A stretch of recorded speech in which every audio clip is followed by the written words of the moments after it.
ఈరోజు దేవుని వాగ్దానమును ధ్యానించుటకు నాతో పాటు ఏకీభవించిన ప్రతి కుటుంబమునకు, ప్రతి సంఘ బిడ్డకు మన ప్రభువును రక్షకుడైన యేసయ్య కృప కనికరము ఈ దినమంతయు మనకు తోడయుండును గాక. ఆమేన్. ఈరోజు దేవుని యొక్క వాగ్దానము, మన భారము దేవుని మీద మోపుట. మన భారము దేవుని మీద మోపుట. కీర్తన 55వ సంకీర్తన 22వ వచనం. 55వ సంకీర్తన 22వ వచనం. నీ భారము యెహోవా మీద మోపము, ఆయనే నిన్ను ఆదుకొనును. నీతిమంతులను ఆయన ఎన్నడును కదలనీయడు. ఇంగ్లీష్ బైబిల్లో చదువుదాం. క్యాష్ దై burden upon the lord and he shall sustain thee, he shall never suffer the righteous to be moved. హల్లెలూయా.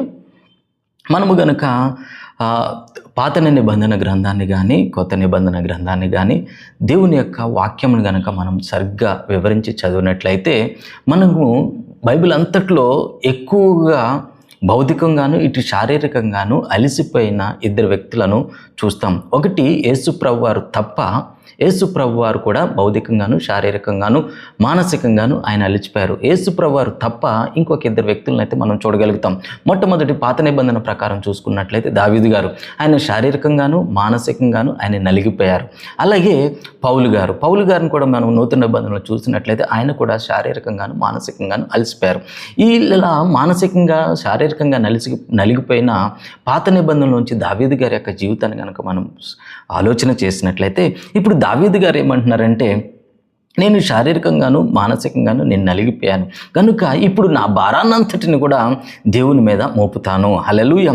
ఎప్పుడైతే ఈ దావీదు గారు తన భారంనంతా దేవుని మీద మోపారో, ఆత్మ సంబంధమైన భారాన్ని, శరీర సంబంధమైన భారాన్ని ఎప్పుడైతే దేవుని మీద మోపారో ఆ భారం నుంచి ఆయన తొలగించబడ్డారు. హల్లెలూయా.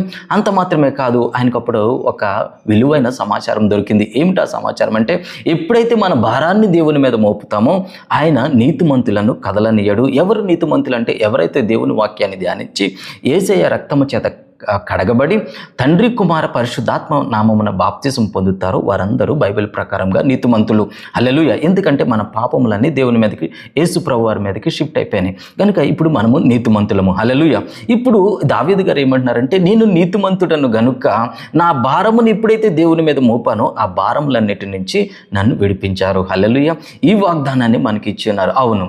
ఇప్పుడు మీకు ఒక డౌట్ రావచ్చు. అవును, నేను శారీరకంగాను మానసికంగాను నేను అలిసిపోయాను సహోదరుడా, కనుక ఇప్పుడు నా భారాన్ని దేవుని మీద ఏ రీతిగా నేను మోపాలి? ఇది మీకు వచ్చే మొట్టమొదటి సందేహము. ఈ సందేహాన్ని నేను తప్పకుండా జవాబునిస్తాను. హల్లెలూయా.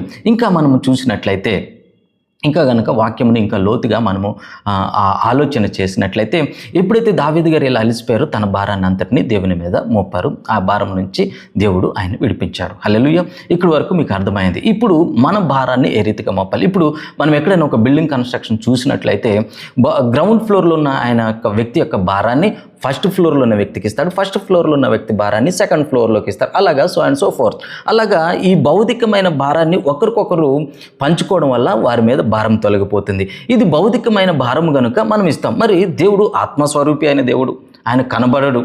కానీ మరి ఇప్పుడు మనకున్న భారాన్ని, మన మానసిక భారాన్ని, శరీర భారాన్ని ఆయన మీదకి ఎలా ఇవ్వాలి?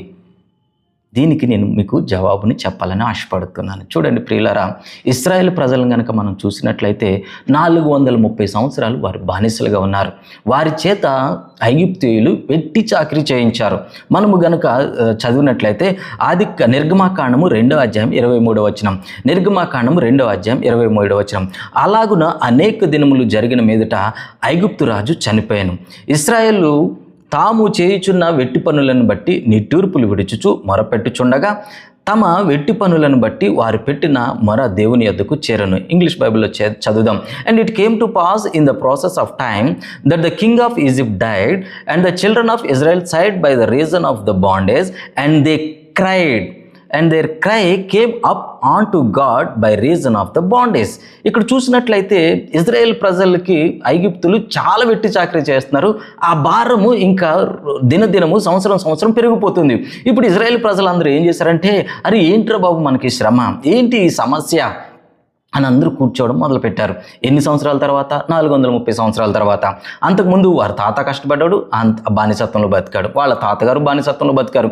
కానీ ఇప్పుడు ఒక జనరేషన్ వచ్చింది. హల్లెలూయా.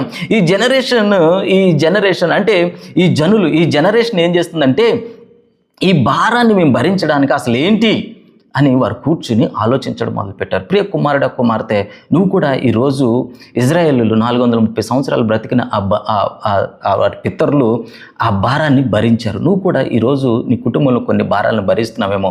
నీకు ఒక శుభవార్త. హల్లెలూయా. ఈ దినమున ఈ చెప్పబడుతున్న ఈ వాక్యము నీ జీవితాన్ని, నీ భారాన్ని నిశ్చయముగా తొలగిస్తుంది. కాబట్టి శ్రద్ధగా చివరి వరకు ఈ మాటలు వినండి. ఎప్పుడైతే 430 సంవత్సరాలు వచ్చారో ఒక నూతన జనరేషన్ వచ్చింది. వీరు కూర్చొని ఆలోచించడం మొదలుపెట్టారు. ఈ భారం నుంచి మనం బయటికి రావాలి, ఈ వెట్టి చాకరి నుంచి బయటికి రావాలి. ఇప్పుడు మనం ఏం చేయాలనే వాళ్ళు ఏం చేశారంటే దేవునికి ఏడుస్తూ మొరపెట్టారంటే. ఇంగ్లీష్ బైబిల్ ఉంది క్రైడ్. ఏడుస్తూ మొరపెట్టారు. అంటే ఏడుస్తూ మొరపెడితే నీ భారం వెళ్ళిపోతుందా? అవును, నీ భారము దేవుని మీదకి షిఫ్ట్ అయిపోతుందా?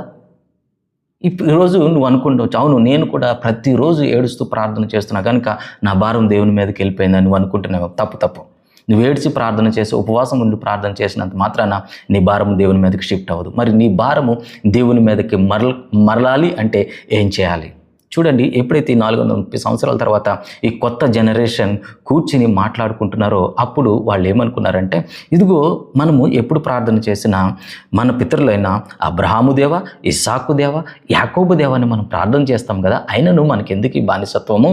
కనుక మనం ఏదో మిస్ అవుతున్నాం, మనం ఏదో మర్చిపోయామని వాళ్ళు అప్పుడు జ్ఞాపకం చేసుకున్నారు. ఏమి జ్ఞాపకం చేసుకున్నారు? ఒక్కసారి మనము ఆదికాండము 13వ అధ్యాయం 15వ వచనం చదువుదాం. ఆదికాండం 13వ అధ్యాయం 15వ వచనం.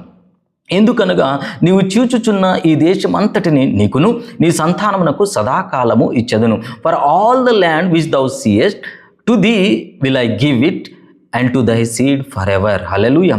ఎప్పుడైతే వీరు ఒకరినొకరు మాట్లాడుకోవడం మొదలుపెట్టారో అప్పుడు ఆదికాండం 13:15లో చేసిన అబ్రహాముతో తండ్రి అయిన దేవుడు చేసిన వాగ్దానం వీరికి జ్ఞాపకం వచ్చింది. ఓకే, మన తండ్రి అయిన దేవుడు మన పితరుడైన అబ్రహామునకు ఏం వాగ్దానం చేశాడు? మనకు ఒక దేశాన్ని స్వాస్థ్యముగా ఇస్తాడు. ఎలాగా స్వాస్థ్యము? తరతరములకు స్వాస్థ్యముగా ఇస్తాడు. కనుక ఇప్పుడు మనం ఏం చేయాలంటే ఈ వెట్టి చాకిరీల నుంచి మనం బయటకు రావాలంటే మనం ఏడవడము కాదు, ఇది కాదు, కానీ దేవుడు మన పితరులకు ఏదైతే వాగ్దానం ఇచ్చాడో ఈ వాగ్దానాన్ని ఎత్తిపట్టి ప్రార్థన చేయాలి. హల్లెలూయా. ఎప్పుడైతే వీరు ఆ వాగ్దానాన్ని 430 సంవత్సరాల తర్వాత జ్ఞాపకం చేసుకుని ఎత్తిపట్టి ప్రార్థన చేశారో ఇప్పుడు వారు మరో దేవుని ఎదుగు చేరిందంట. హల్లెలూయా. ప్రియ కుమారుడా, కుమార్తె, ఈ ఉదయకాల సమయన ఈ వాగ్దానం వింటున్న నీవు ఏం చేయాలి తెలుసా?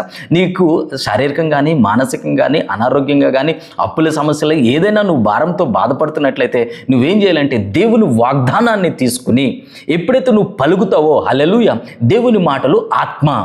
బైబిల్లో రాయబడినది ఆయన మాటలు ఏంటంట? ఆత్మ.